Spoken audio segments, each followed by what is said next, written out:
Cut it out. Have you ever heard someone tell a kid that? Or have you ever said that to someone? That's pretty much how Jesus told us to treat sin in our lives. Jesus said, stop sinning. Good morning, and welcome to 755 Live. For about 5 minutes, you'll hear all about easy-to-remember soundbite versions of what Jesus said. And the point is to help you experience life to the fullest, the Jesus way. Today's Jesus Said comes from Matthew 5, verse 30, and we'll be reading from the New Living Translation this morning.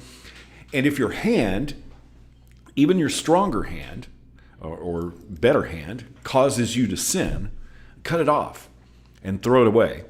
It is better for you to lose one part of your body than for your whole body to be thrown into hell.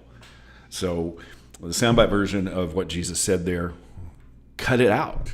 This is a pretty gruesome analogy. But sin, all sin, any sin, is gruesome. Jesus used several extreme analogies. Matthew 5:29, he said, if your right eye causes you to sin, tear it out and throw it away. It's better to lose something like that than to have your whole body thrown into hell. Now, the context here of what Jesus is talking about in Matthew is fulfilling or filling up the law. And part of the point that Jesus is making here is that it's not enough to just keep the big list of sins, like don't murder. Jesus said, well, not just the big one, but don't hate. Don't even call anyone a fool. But we sometimes excuse sin by checking off the big list. Well, I don't murder like they do, but we don't deal with our hate. We don't deal sometimes with calling someone else a fool. The older I get and the longer I follow Jesus, the more narrow the way gets. And some of those big sins that used to trouble me don't trouble me as much as the little ones, the little attitudes. And sometimes we excuse those because, we're not doing some of the big things. And then we also blame others. This goes all the way back to the Garden of Eden. In Genesis 3, the man said, the woman who you gave me, she gave me some fruit from the tree and I ate it. And then the Lord God said to the woman, what is this that you have done? And the woman replied, the serpent tricked me and I ate.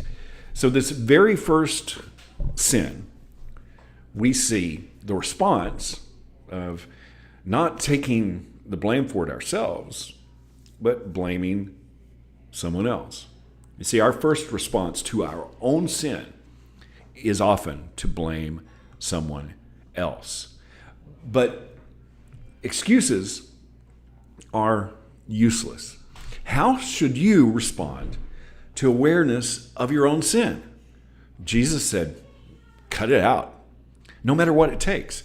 Excuses are useless against sin. Sin says, oh, that's just the way I am. That's the way my family was. This is, just how things are.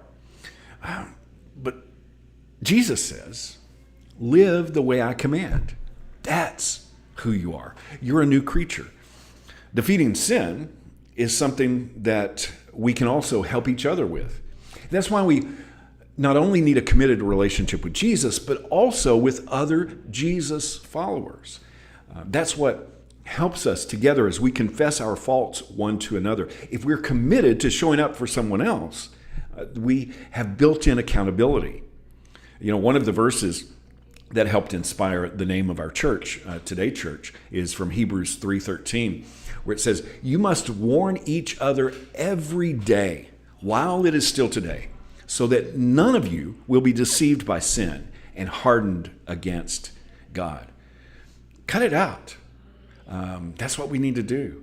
We need to cut sin out every way that we can. And part of that is helping each other. But we don't need to pretend it's not sin by blaming others.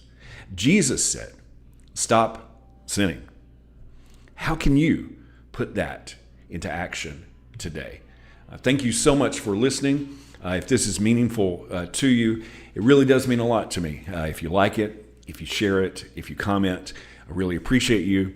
I hope that you have an amazing day, and I hope this time together has helped you live life to the fullest, the Jesus way. And remember, follow Jesus today. Love first.